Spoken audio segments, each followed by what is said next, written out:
नाशिक महानगरपालिकेच्या निवडणुकांची रणधुमाळी सुरू आहे। या रणधुमाळीमध्ये नाशिक महानगरपालिकेचा प्रभाग क्रमांक 1 हा कायमच चर्चेत राहिलेला आहे। भारतीय जनता पक्षाचा बालेकिल्ला अशी या प्रभागाची ओळख आहे। ज्येष्ठ नेते म्हणून त्यांनी अनेक वर्ष काम केलेलं आहे। आपण सुरुवातीला माजी महापौर यांच्याकडे जाऊया। ताई, अनेक खरं तर विकासाचे मुद्दे घेऊन आपण जनतेपर्यंत जात आहे। कसा प्रतिसाद मिळतोय आणि कोणते मुद्दे प्रामुख्याने लोकांपर्यंत पोहोचवण्याचा प्रयत्न केला जातोय? आम्ही अत्यावश्यक कामं तर पोहोचवलीत। आमचं छोटंसं गाव मसरूळ होतं 20 वर्षापूर्वीचं, आज शहरात त्याचं रूपांतर केलेले, हाच आमचा खरा विकास आहे। आणि त्यानंतर पाण्याच्या समस्या होत्या, त्याचं फिल्ट्रेशन म्हणजे पंचवटीचं आहे, ते महापौर काळामध्ये मंजूर झालेलं होतं। त्याचं काम 80% झालेलं आहे। टाकी पण मोठी झालेली आहे या ठिकाणी, 9 म्हणजे लक्ष लिटरची। त्यामुळे त्या ठिकाणी या ठिकाणी जो पाण्याचा छोटा मोठा प्रश्न आहे तो सुद्धा आम्ही सोडवण्याचा म्हणजे अगदी 90% आणलेला आहे। आपल्यासोबत दीपाली ताई आहे। ताई, खरं तर गणेश भाऊ सभापती राहिले स्थायी समितीचे, त्यांच्या काळात अनेक शहरात मोठी कामं झाली। आता पुढच्या काळामध्ये कोणती कामं आहे की जी त्यांची अपूर्ण राहिली, तुम्हाला पूर्ण करायची? येस, सगळ्यात मोठं म्हणजे आपल्याकडे रस्त्यांचं काँक्रिटीकरण, सिमेंट काँक्रीटचे रस्ते जास्तीत जास्त कसे आपल्या प्रभागामध्ये होतील याचा माझा म्हणजे प्रामुख्याने त्याच्याकडे लक्ष असेल। आपले पती खरं तर आरोग्याचं अनेक वर्ष गिरीश भाऊंबरोबर काम करताय।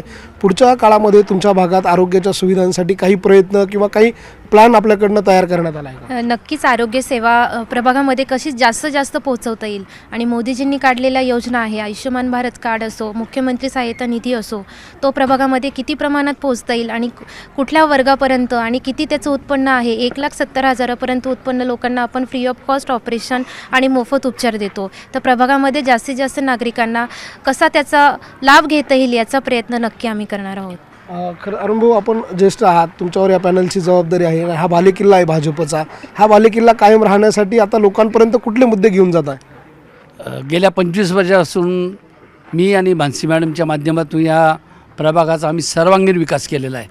मूलभूत गरजा तर जवळजवळ 90 ते 95% पूर्ण केलेल्या आहेत आणि यापुढे सुद्धा आमचं तेच ध्येय राहील। मूलभूत गरजाबरोबरच आधुनिकीकरण जे करता येईल त्याचासुद्धा आम्ही प्रश्न सोडवणार आहे।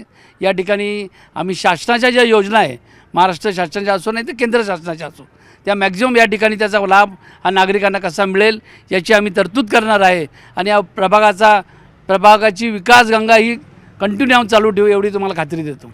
आपण बघतोय नाशिक महानगरपालिकेच्या प्रभाग क्रमांक 1 मधले हे सर्व भारतीय जनता पक्षाचे उमेदवार आहे आणि त्यांच्यासोबत असलेल्या या सगळ्या महिला पदाधिकारी कार्यकर्ते जे आहे ते आता डोर टू डोर जात आहे, प्रचार करताय, नागरिकांच्या भेटी घेत आहे, त्यांचे मुद्दे नागरिकांपर्यंत सांगण्याचा प्रयत्न करताय। कुठल्या मुद्द्यांवर ते निवडणूक लढताय, कुठल्या सुविधा येणाऱ्या काळात ते नागरिकांपर्यंत पोहोचवणार आहे, या सगळ्याची माहिती ते आता मतदारांपर्यंत पोहोचवत आहे। मात्र येणाऱ्या निवडणुकांमध्ये मतदानाच्या दिवशी मतदार त्यांना नेमका काय देतं हे बघणं महत्त्वाचं असेल। लक्ष्मण घाटोळ, न्यूज 18 लोकमत, नाशिक।